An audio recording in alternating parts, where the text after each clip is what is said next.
Stardust Chapter 4, The Lab. Amateur footage of aliens captured by military forces debunked by government expert. City's likelihood of tampering with video footage.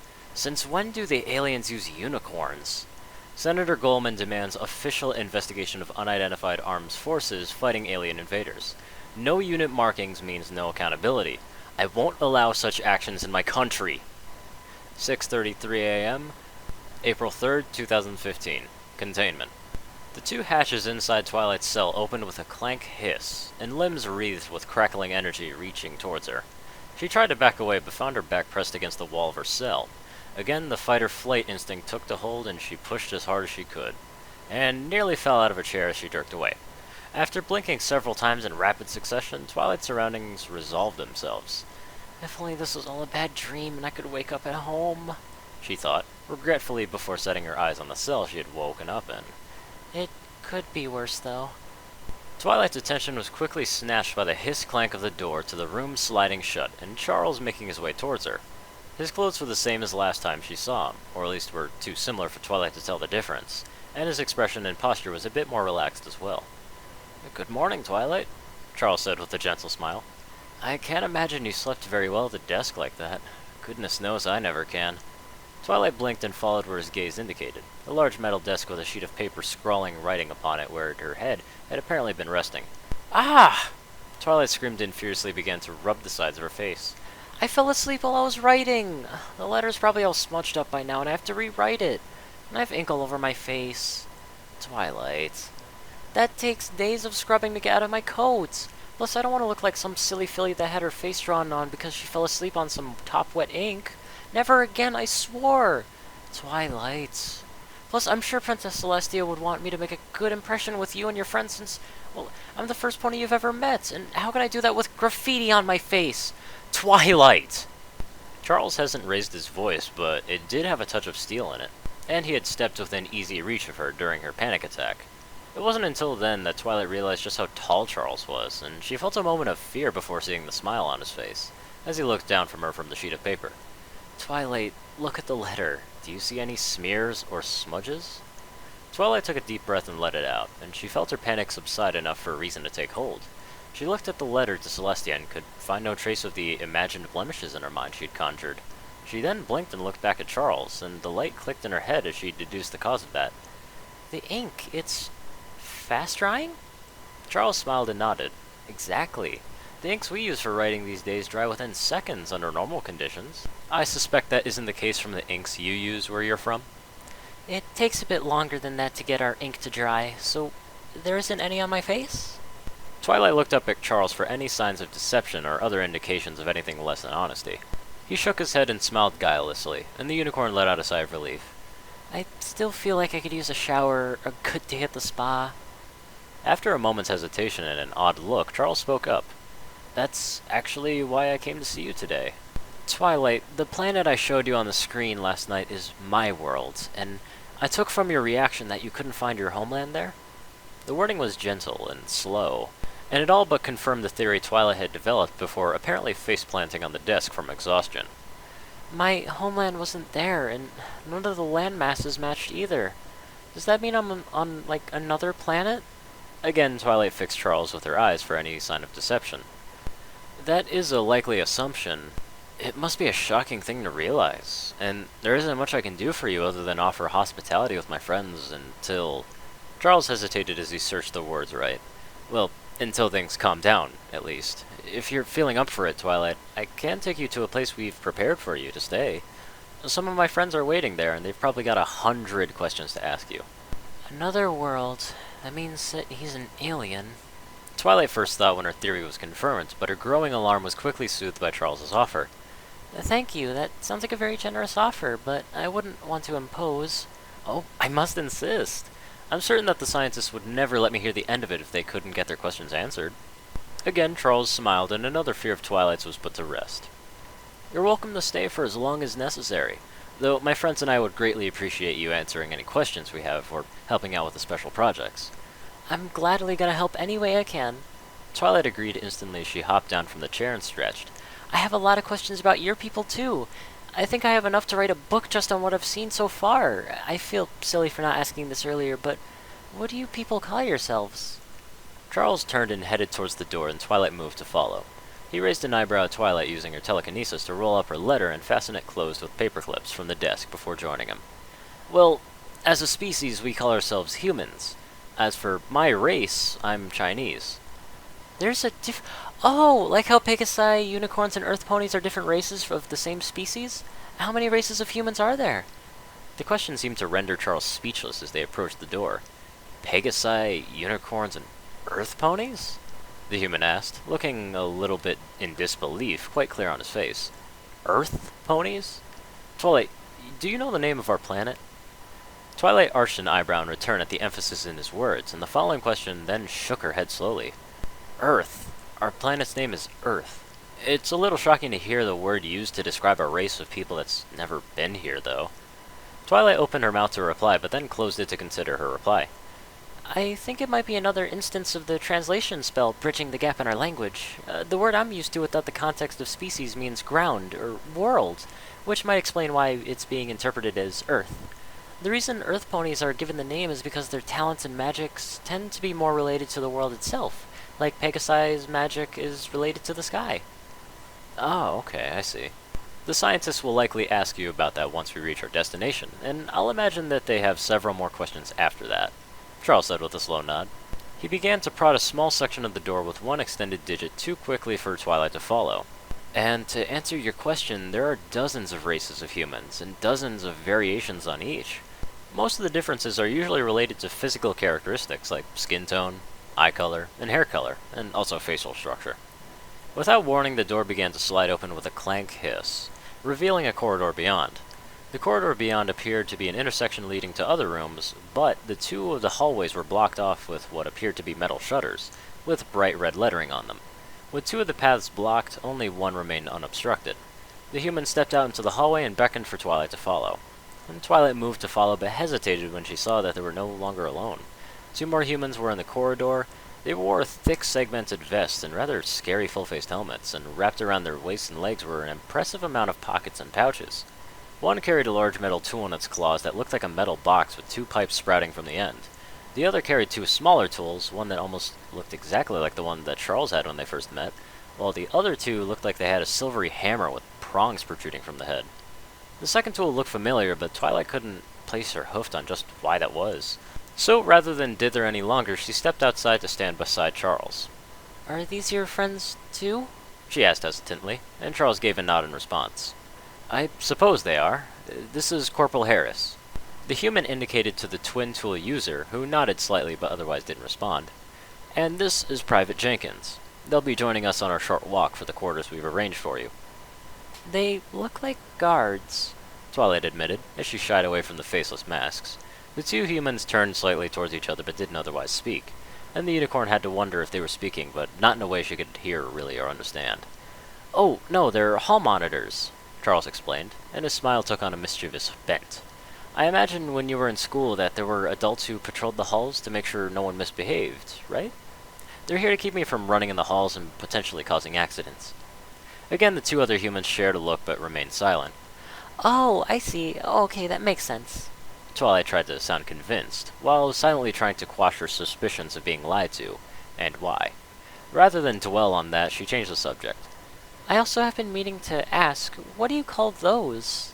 They aren't claws. Oh, we call them hands. We're one of the few species on the planet that has them. Well, hands with thumbs. It's been argued that our success as a species is because of... Charles started to go down into his own explanation, and Twilight only half listened. She tried to pay attention, but her mind kept drifting to the human with the silver tool. She absently looked over her shoulder and saw that both of the new humans were following. And that was all that was needed for the last piece of the puzzle to fall in place. Buildings burned around her. 3 humans dead across the clearing. The bug crushed in front of her. The shadow falling over her. She looked over her shoulder and sees another human in armor pointing the silver tool at her. A flash of pain, then darkness. She awakes in a giant glass jar surrounded by humans with unfriendly faces. The walls of the jar opened up and the limbs reaching towards her. Twilight?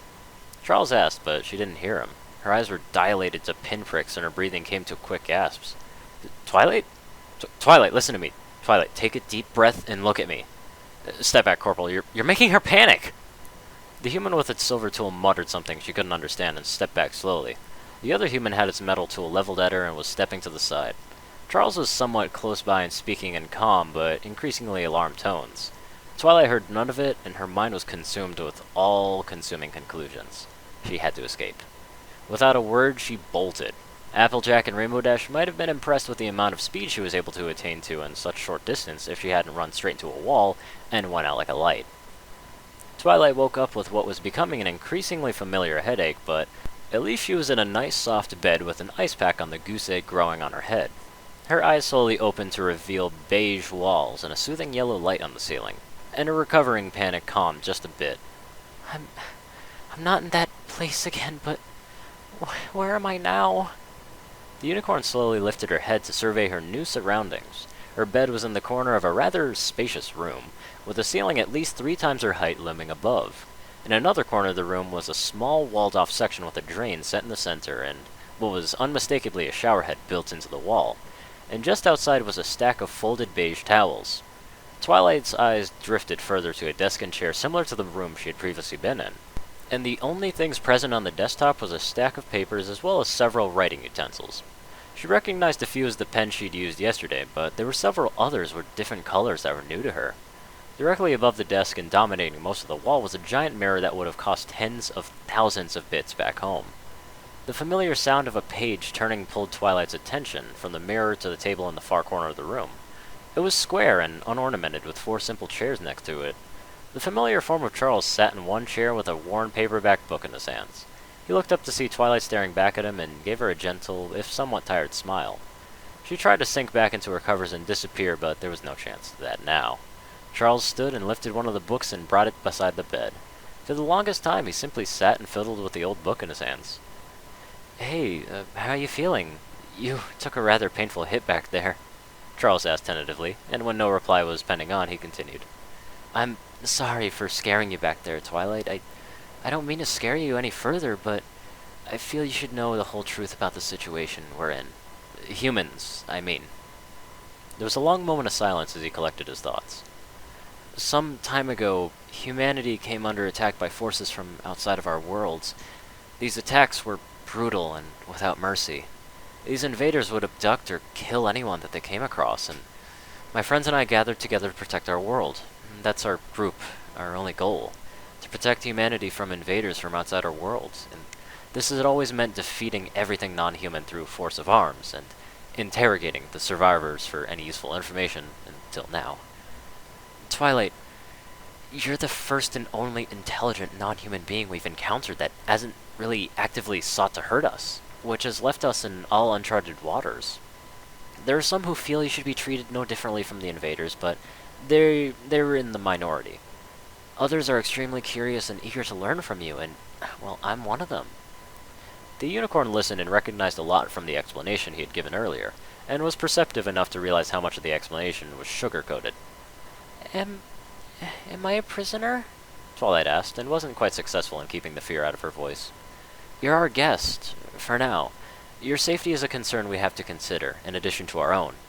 The human sat the battered book down onto the bed, then pulled his glasses off and wiped his face with one palm. Despite his smiles, he looked very old at that moment. Twilight, just what you've told me, I got the impression that your culture is extremely tolerant, but you have personality coming across something or someone different that didn't fit in? Well, yes, the unicorn replied. It's hard to forget how Ponyville reacted when Zecora came to visit. Everyone was afraid until we got to know her. Charles's smile became a little less forced now that he had a similar experience to build on. That's part of the problem we have with humans. When we're afraid, we lash out at that cause. I think I understand. I have a friend who often helps with injured animals, and she was always adamant. She'd be notified if one were found rather than trying to help it ourselves. She said the survival instinct can make the kindest animal into a monster. Twilight blinked, then hastily added, I'm not really comparing you people to monsters or animals or anything. Charles waved a hand to dismiss any offense. That was just an example I was stumbling for. We humans aren't so evolved that we no longer have such instincts, and as much as I would hate to admit it, the world is simply too afraid for you to wander it safely. You seem quite certain that your race would act that way, but You don't seem to be afraid, Twilight observed. I was afraid when I first saw you. I grew up in a time of great fear, so I might be a bit more aware of the ability. I had to inspire such rash actions, the human replied. He pinched the bridge of his nose and gave a small chuckle before continuing. I hope I'm not making you afraid, Twilight. Humanity as a race is capable of great and terrible things in equal emotions, in equal amounts. I'm just trying to make sure you understand why you have to stay here for now. Tell me about it, the unicorn said after a long moment. About what? Humanity. Charles opened and closed his mouth several times before scratching his chin and finally speaking. I could probably talk for years on humanity. A genuine smile crossed his face as he continued. I told you that I designed and built things, yes? How I tell you the exact moment I knew from what I wanted to do? Twilight nodded eagerly, so Charles continued. Humanity is a tool user race. We shape the world around us with the tools we create, and when I was a kid, we achieved what many consider to be the greatest accomplishment in our history. We left our planet and landed on the moon. And with that, 1,000 questions exploded in Twilight's mind, and she had to force herself to not interrupt as Charles continued his story. Within a minute, all the worries of the last day that hounded the unicorn were quickly buried under more and more questions. Buried, but not dispelled. 10:45 a.m., April 3rd, 2015. Stardust Labs. The door to Twilight's living area opened and closed as Shen left the unicorn to explore her new living arrangements. Her quarters took up half the newly christened Stardust Labs, and the other half was dedicated to observation and eventual experiments with Twilight's participation, an eventuality that appeared much more likely after Shen's enthusiastic if somewhat long-winded discussion with the unicorn. Immediately next door to the quarters was a second room designed specifically for observing Twilight, and it contained all the monitoring equipment as well as being on the opposite end of the one-way mirror. The rest of the lab was sparse and empty, and Shen gave it only a cursory glance as he immediately turned to Twilight's door towards observation. 3 people were inside. Doctors Valen, Mills, and No were watching through the mirror and various monitors. Several had filters that altered the image to try and learn the secrets of Twilight's magic. Judging by Moira's increasingly perturbed expression, she wasn't getting the information she wanted. Everything work all right? The engineer asked cautiously, and got a blank stare in return from the lead scientist. I know you're as strong as thorough as they come, Charles, but I have to ask, did you test the equipment before giving the installation?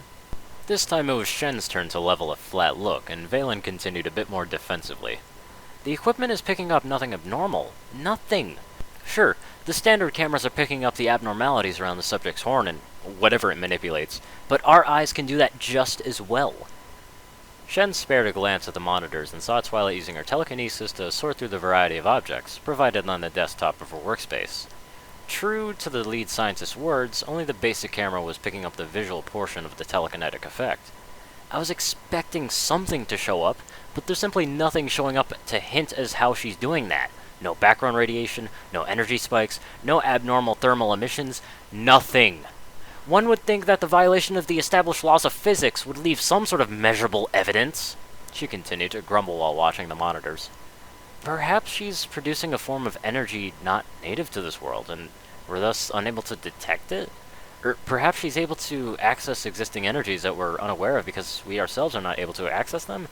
Either way, I imagine Twilight would tell you exactly how she does it and in great detail. She says her magic is her chosen field of study, wherever she's from, Charles explained, and took a small amount of guilty pleasure in watching the lead scientist's face sour when he addressed the unicorn as she, and by name rather than the subject and it. My questions will wait. I still haven't exhausted every theory yet, and others are far more eager to lock themselves in the room with the alien. Moira's expression soured even further. She looked towards the other researchers. Kim, No, and Joel Mills were having a quiet but somewhat heated debate before realizing that their discussion was no longer just amongst themselves. Time to make a decision, Kim said with a note of finality. Indeed, Joel replied grimly. Both scientists raised a fist and shook it 3 times in tandem. Joel's hand spread out an open palm, while Kim's index and middle finger shot out a V. Yes! Kim punched in the air gleefully. That's a fluke! 2 out of 3! Joel growled, and the 2 started shaking their fists again. I hope I won't be needed to translate. I have my work to attend to back in engineering for now, but I'd be more than willing to help later tomorrow, Charles said after tearing his eyes from the spectacle of 2 professional adults making an important decision with a schoolyard game. At this point, Mara was studiously ignoring her colleagues. That should not be a problem. Whoever wins their game has volunteered to translate if the subject is able to replicate the effect on them. I also suspect that the winner of the game gets the first opportunity for questions in their chosen field. While we're on the subject, it is required that you head to medical again before resuming your duties. We can't really afford another incident like Europe. I understand. The security of the project is a paramount, Shen agreed. I've spoken with Commander Bradford on this, and if you show no immediate negative signs after the checkup, he'll see about providing us with some volunteers to ease the burden of translating day to day. Once that happens, I imagine you could return to engineering full-time and not have to worry about this any further. Moira's stare was now upon him, and Shen knew exactly what she was getting at. I still have my breaks and off-duty time, and it's really no trouble for me. I suspect that Twilight would enjoy some conversations as well. She legitimately seems she wants to make friends. Moira's eyes narrowed and looked away. Perhaps it's time Twilight learned that we don't always get what we want. 6 p.m., April 3rd, 2015. Briefing room. So, why are we here again? Lana Jenkins asked Matt, and it took every ounce of self-restraint had he not to tell her to shut it. Is it because you scared the crap out of Shen's furry friend? I suppose that's an accomplishment every soldier should be proud of. Scare the life out of the helpless animals. What's next? Puppy kicking? Private, need I remind you of the definition of classified? Matt grounded out, and glanced towards the only other person in the room. Paul Drzymski, the often distant heavy weapons specialist, had his arms crossed over his chest and chin down, as he leaned back in his chair, apparently taking the opportunity to take a nap in the relatively calm room before the storm. It's a pity I can't do the same, Matt thought, as the chatterbox next to him started up again. Oh, come on, it's just you, me, and Dee here, and Dee is dead to the world right now, Lana soldiered on, and asked, what do you think it was? It sure as hell isn't from Earth, but I'm pretty sure it had nothing to do with the bad guys. And do you see those big eyes? Christ, I don't think I could pull a trigger on something that cute. Yeah, Matt replied absently, and thought back for the first time he saw those eyes looking up at him. Matt crept up to the corner of the delivery truck and peeked around the corner. An alien he had never seen before was doing its best to sneak further into the parking lot, though its footfalls left much to be desired in the way of stealth. With practiced hands, he slung his rifle over his shoulders and drew the arc thrower on his pistol, then rounded the corner to stun the alien and saw 3 civilians get shredded by the berserk chrysalide trudging from the alleyway. Before Matt could let loose on the string of profanity that immediately came to mind, the chrysalid bolted towards his hiding place. There was no room to run, and no time to switch back to his rifle. The bug would be on him in seconds. The new alien screamed. A flash blinded the soldier, and the ground buckled beneath his feet, and, with a few blinks in his eye, recovered enough to survey the unpleasant stain and chunky bits where the charging bug had been. The new alien was sitting down and facing the rather impressive crater, and the soldier saw his chance. 3 quick steps forward brought him within easy range for the arc thrower, which he leveled it at. And with a thrill of horror, he saw it turn towards him, and he pulled the trigger. Had he hesitated for just a moment, he would have been paralyzed by those wide and impossibly purple eyes, filled with horror and unshed tears. A sharp elbow to his side snapped him back to the present, and Lana's sly, "Oh, is that so?" made him realize that perhaps he should have been paying attention. Before either could reply, the door to the briefing room opened to reveal Lieutenant Fowler, followed by Commander Bradford. Both Lana and Matt shot up and saluted, and both gave a somewhat surprised sideways glance at Paul, who had been beating them both to the salute. The 2 officers returned to salute, and the soldiers resumed their seats and waited for whatever was to come. First up, I want to thank Strike 1 for its stellar performance during the mission yesterday, as well as the subsequent events at the base. Harris's live capture is also providing an interesting opportunity for XCOM, and the scientists pass along their thanks. Before Matt could pose their question, Bradford continued to speak. Lee and Anderson are both out of immediate danger and are in recovery. The conservative estimate is 2 weeks before they can rejoin active duty. They'll have some impressive scars and some valuable experiences from their encounter. When no further questions made them obvious, Bradford stepped forward and gave each of the junior soldiers a meaningful look. You've all thus far made me proud, and you've done your duties brilliantly. Because of this, you are given the first opportunity to volunteer for a special task. I cannot go into the details of what the task is specifically, but I can tell you that the time invested in this task will earn combat pay. The task itself is more oriented towards testing and intelligence gathering than combat, and will be likely outside of your training and comfort zone. Anyone who does not wish to participate may leave the room and resume normal duties. 2 volunteers would be preferred. A long moment of silence passed before Lana spoke. You had me at combat pay. All eyes fell to Matt, and he had a sinking feeling as to who the second volunteer would end up being. 7:04 a.m., April 4th, 2015. B3F East Corridor. Charles Shen's smile was broad and genuine as he approached the Stardust lab. Two guards stood at the entrance to the lab and both eyed him warily as he approached. The engineer felt a small degree of amusement when the nostrils of both guards flared as they caught the sense of the coffee in his hand. "Good morning, boys. Didn't realize you'd be here in the morning. If you're working tomorrow, I'll bring you a thermos," Shen said affably to the pair, and a small bit of gratitude appeared on their faces. "Or stop by the commons after you're relieved. The boys in the engineering room got the coffee that could burn a hole in concrete. One sip of that and you'll be up for days." That earned a smirk from both guards, and the engineer returned as the door opened as he proceeded inside. Both Kim and Joel were in attendance inside the lab, and both looked more than a little awkward. "Problems?" Shen asked as he approached. Both scientists looked up, then to each other, then back to the engineer. "Well, now that you're here, hopefully not," Kim said, with more than a little uncertainty in her voice. Shen arched an eyebrow but said nothing, so Kim continued. "Dr. Mills had the opportunity to speak with Twilight yesterday and learn a great deal about the races of her world." It didn't take a mind reader to see a small amount of annoyance in the explanation, and Shen had to hide a little chuckle. Looks like Joel managed to pull a reversal in their little game. During their session, Dr. Mills asked if Twilight would be able to provide illustrations for the subjects they had discussed, and she agreed. She's been doing that ever since, and she's been providing drawings for Dr. Mills for the last 19 hours, and hasn't slept in the last 24. Kim's expression alternated between worry and a glare at her colleague. Joel has tried to talk to her into taking a break, but she has insisted on continuing, until she cataloged everything. We're hoping that you could have a word with her? I'll see what I can do." Without another word, the engineer headed towards the door to Twilight's quarters while the scientists broke off towards the conversation. The door opened to reveal a blizzard of papers scattered about with a myriad of colorful and exotic shapes among them. Shen carefully picked his steps through the scattered debris to make his way to Twilight at her desk. "Oh, hi Charles. I met one of your friends yesterday. His name is Joel Mills. He has a lot of questions about Equestria and ponies and griffins and dragons and zebras and changelings and—" Twilight rattled off while looking up and paused to take a deep breath.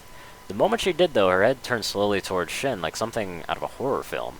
Her mane was a mess, and her eyes had a slightly maniac quality to them. "Is that coffee?"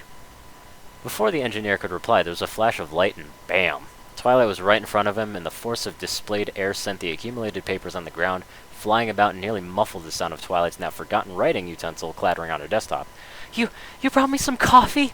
Oh, Charles, you're the best best human ever. Coffee is just what I need to finish these illustrations for Joel. At this rate, I should only need just one more day to finish all my drawings." "Twilight." "I think Joel is having a hard time understanding some of the species I mentioned. He's really trying out his best, but sometimes I think he's having a visual guide to go off when he's discussing something new, and it might be the best way to go for him. And new species, new concepts, new everything." "Twilight." "At first I was really worried that I couldn't help or be useful, but I'm glad I could help Joel so much. He mentioned another friend who was going to be visiting me today, so I absolutely have to get his work done, and if I don't, then Joel's work will have to wait. Or this new friend's work will have to wait, and I don't want anyone to wait." "Twilight!" The sharp word interrupted the blabbering unicorn, and the maniac look gave way just a bit of worry. Shen merely smiled and pulled his trump card. "Twilight, as a librarian, I'm sure you wouldn't pass up on the chance to read a classic book from my world. It's fiction for young adults, but it had been read by millions of people in the last decade or so. Joel thought you might like to read it while he reviews what you've done so far." The engineer produced a battered paperback and presented it to the unicorn. Her eyes widened even further. She took in the faded and tattered cover before looking up back to Shen. "Yes!" Twilight shouted, and then the worn book flew from Shen's hands. "Wait, no, I wouldn't pass up on the opportunity. Thank you, Charles, thank you. With a maniac gleam in her eyes again, she started to head towards her desk, but stopped when Charles spoke again. "I never really find my desk a very comfortable place to read. I usually read on the bed." "You're perfectly right. You're really clever, Charles. Are all humans as clever as you? You sure do seem to know about a lot. The unicorn diverted her path towards the bed and hopped up, and in less than 10 seconds flat, was out like a light. The book fell beside her on the bed as her magic disappeared, and Shen gave a knowing smile to the one-way mirror. Just as Charles set his coffee on the desk and started to clean up the flurry of papers about him, the door opened and a thoroughly stunned pair of scientists quietly walked in. "That was genius," was all Joel could say as he also started to help with the cleanup. The trio worked in silence to gather up the assorted pictures, and the engineer could only marvel at the colors and detail that went into each picture. In his hands was a picture of another of Twilight's species, a white unicorn with an immaculately styled purple mane, and a look that seemed to convey amusement. The lower right corner of the illustration was a set of 3 diamonds that matched the pattern on the illustration's flank. Don't worry about sorting them yet, I'll get to that. I seem to have underestimated our new colleague when I asked for some pictures. I won't make that mistake again, Joel chuckled as he added to his own stack of papers. He spared a quick glance to Kim, who had been clearing the papers around the bed, but now stood transfixed at the sight of the sleeping unicorn. If this wasn't 10 kinds of classified and likely to earn me a life sentence, I would totally take a picture and send this to my nieces. They'd love me forever, she whispered before shaking her head and started to pick up the pace of her own collection. Both Charles and Joel chuckled at that, as neither could disagree at the sight before them. That was probably the most adorable thing they had seen in all the months of horrible bloodshed and hard work at XCOM. 2/23, April 4th, 2013. Stardust Lab. Twilight slaved away at her desk, trying to complete another assignment she had been given. Nothing else mattered. Nothing. Twilight? The unicorn heard Spike's voice from behind her. Twilight, you're forgetting something. You're forgetting something really important.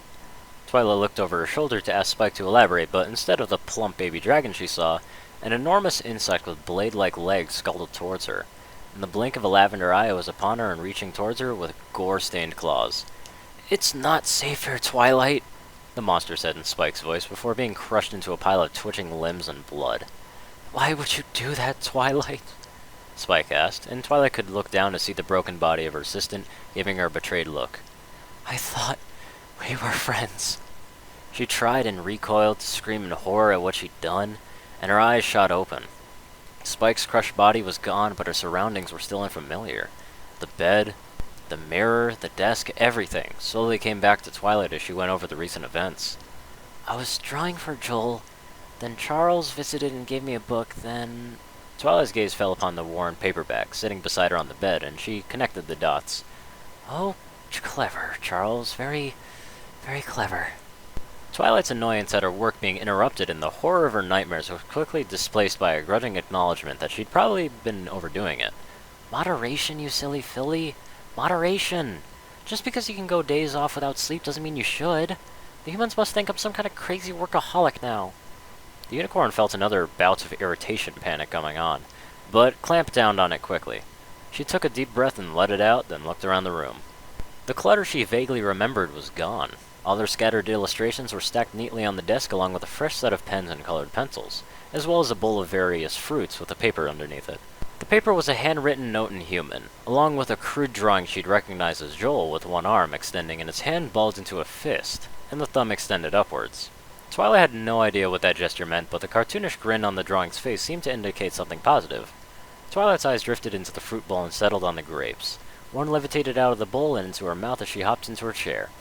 She had just started to try and decipher what the written note had left for her when the door chimed and opened and 2 humans entered. Good afternoon, Twilight, Joel said with a relieved smile. I hope you slept well. Is it normal for your kind to work so long before sleeping? Just like yesterday, the human wore a white lab coat and ID tag, and underneath he wore a similar set of clothes as Charles, earth in color with a red tie. Also, like Charles, he was mostly hairless, though he sported a larger amount of graying hair on his head. The glasses perched on his nose were a different style than the other humans as well. The new human in the room said something to Twilight that she really couldn't understand, and the unicorn's eyes scrutinized this new arrival. It was a bit shorter than Joel and had significant amount of jet black hair on its head, and the facial structure and skin tone was different. The newcomer was more slender in the shoulders as well. Was this what Charles meant by different races, or is this one female? Twilight wondered, absently before bringing her attention back to this conversation. Well, not exactly. Most ponies have a more typical schedule. Work during the day and rest at night. When I get working on a project, I tend to go a bit overboard, though. My friends are trying to get me to take things a little more easy, but sometimes I forget. Twilight gave a self-deprecating laugh and tapped her head with a hoof. I hope what I finished was able to help you, Joel. I'm glad to hear it. What you've drawn has been the most helpful so far. I took the opportunity to scan all of them from the database, and I'm currently in the process of adding all my notes from yesterday as well. I must say, I never thought in my professional career that I'd ever talk about unicorns with a unicorn, Joel quickly replied with a smile that was just a little unbalanced. Despite herself, Twilight had to ask, and why is that? Before the scientist could reply, the newcomer coughed and cleared his throat while giving Joel a pointed look. I'm afraid that was rather rude of me. Joel apologized to the newcomer before turning back. This is Dr. Kim No, one of my colleagues. As I mentioned yesterday, my field is xenobiology, and Kim is in behavioral sciences. She has some things she'd like to discuss with you today, and I'm here as an interpreter. Interpreter? Why? There's no problem for me to use the translation spell on her. I'm afraid it is a problem for us, or might be a problem. We don't know yet. Joel fumbled with his words before taking a deep breath and collecting himself. I can understand the convenience of such an ability, but until we're 100% certain that it doesn't have any negative effect on us, we feel that it might be best to limit exposure. Twilight's expression twisted with just a bit of worry. Translation spells have been used for millennia back home. I can't think of any pony being hurt by it. I completely agree with you, Twilight, but these abilities you have, this magic, it's completely new to humans. From what you told about Charles and I, it sounds like magic is everywhere and in everything, so your bodies and systems are likely accustomed to this presence. As far as we know, this is the first exposure humanity has to your magic, ever. Until we know how our bodies react to exposure in the long term, limits seem prudent. I really hope you understand. I actually haven't thought of that before, Twilight admitted, doubtfully, before something in his explanation caught her attention. But there's no way you haven't been exposed to magic. The magic field is everywhere and in everything back home, and it's present here as well. Granted, it's very stale and stiff, like it hasn't been used in ages. I suppose the best analogy I could come up with would be like, the air in an old house that hasn't been open for really used in years. Stale. Twilight scrunched her face at the explanation. How do you describe the feeling of magic to somebody who can't use it? I think I understand. I'm sure Moira will have plenty of questions about that tomorrow, Joel replied after a long moment of taking notes of the discussion. Before Twilight could ask, the scientist continued. Moira hasn't visited yet. She's very thorough in her preparations and wants to know everything she possibly can before meeting you. For now, Kim would like to ask you some questions. Is that okay? That sounds fine. Do you mind if I take some notes? As the question was asked, a small stack of papers and pen detached themselves from their orderly places on the desk and came to rest in front of Twilight. Joel arched an eyebrow and shared a look with Kim. Take notes? Why? There are a few reasons, actually. I'm the first pony to ever leave my world, so if I ever get back, I'd like detailed records of everything I've seen. I could write at least 2 full books on what I've seen so far. Joel's expression became uneasy at that. While Kim started to look sour at being left out of the conversation, Twilight soldiered on. I would also like to learn your language. I didn't realize that it was uncomfortable for you, and it was a bit insensitive for me to assume you would be alright with it because it was convenient for me. Kim asked a question to which Joel replied. She wants to learn English. Kim's eyes widened at that as she replied, and the male scientist turned back to Twilight. If that's something you'd like to pursue, we may be able to provide some tools to help, Joel offered, to which Twilight readily agreed. Glad to hear it. Now, I'm afraid Kim has waited patiently to ask her questions, so perhaps it's time to change the subject, yes? Twilight had expected similar questions that Joel had asked earlier, but it was pleasantly surprising to find that the subjects were more about pony culture and governments as well as history. Both scientists had spent a minute talking back and forth after Twilight had explained cutie marks and how everyone gets one. Several of the illustrations proved useful at this point, especially the ones with her friends and the princesses. The marks for this one are balloons? But you mentioned she was a baker, Joel said after taking a picture of Pinkie Pie. I'm not sure we can understand the connection between balloons and baking. Pinkie Pie's talents is parties and event organizations, stuff like that, and she often provides the catering for her own events. It's not uncommon for a pony to develop skills to support their special talents. Rarity, for example, has the capacity to detect the gemstone she uses to create her special outfits. Twilight indicated to the drawing of the fabulous mare, before bringing her hoof back to indicate herself. My special talent is magic, and I imagine I wouldn't be nearly as successful at it if I wasn't capable of memorizing the arcane formulae for the spells. Joel relayed Twilight's explanation to Kim, who scribbled half a page of notes before pointing out the drawings of Celestia, Luna, and Cadence. These 3, the alicorns? He asked, stumbling over the last word. Their marks are a star, a crescent moon, and a heart, so what do they mean? Princess Celestia and Princess Luna's marks represents their power over the sun and moon. They use their magic to raise them every day and night. Twilight explained with a smile. Joel relayed the translation with a smile of his own that looked just a bit condescending, which Kim returned after writing only 2 lines. This is Princess Cadence, and she was my foal sitter, and now she's married to my brother. Her power is of the heart, and can inspire the best in any pony she sees. After translating that message, Joel asked, Power of the heart? It sounds rather abstract. Can you give us an example of how that works? Well, when we were younger, there was a couple fighting in the street, and she used her magic to get them to stop fighting and be friends again. When King Sombra attacked the Crystal Empire, she used her magic to give every pony the hope and happiness they needed to resist him. Sombra's power was drawn from despair and fear, and Cadence's magic inspired the exact opposite in his intended victims, which brought us enough time to end his threat for good. Joel relayed Twilight's explanation word for word to Kim, who began to scribble notes until the end of the page and started on the next one. The female scientist fired off a volley of questions to which Joel stated to reply before he stopped and gave a somewhat abashed smile at Twilight. Excuse us one moment, Joel said quickly, and the pair stood and headed towards the other side of the room and started whispering back and forth rapidly. Kim took at least a page of notes in addition to what she had previously. Just as Twilight was about to raise a question, the pair turned to resume to their seats and table. So sorry for that, Twilight, Joel apologized. Kim had some theories to run by me real quick, The male scientist floundered before Kim fired off a question which he relayed. You mentioned the mark appears when an adolescent discovers their talents? Can you explain that process a bit more in detail? Twilight did well to hide her suspicion at the subject change, but she answered it nonetheless. Well, foals go through school learning the basics that they need for adulthood, and as they grow up, they often find that they enjoy certain activities, or find some skills that are really coming natural to them. Once they realize these skills, the mark appears. There's a trio of little fillies I know who have some very good skills, but they haven't realized what they already do is what they do best. Just as Twilight was about to continue, the door chimed and opened to reveal another human to which Twilight quickly recognized as a male, and his stature was more similar to Charles and Joel than Kim. Unlike the previous human she'd seen, this one wore a short-sleeved and nearly skin-tight shirt, colored tan and olive with an emblem on the front. His pants were loose and festooned with pockets and were greenish tints that didn't match well with his tan boots. What was more eye-catching was the expression on the human's face and posture. One arm was reaching for the door panel to the open door, and apparently remained frozen in place along with the rest of his body. His jaw was slack, brown eyes were wide as they locked on Twilight, and his pale, hairless skin was white as a sheet. For nearly 5 seconds the strange scene remained unchanged, with Twilight and the doctors looking at the newcomer, and the newcomer staring back. A voice came from behind the newcomer, and its owner appeared to his side. This one was female, with black hair tied back and bright blue eyes that widened just like the first. The surprise quickly turned a mischievous smile, but any further response was cut off by the door sliding back into place. What was that about? Twilight thought.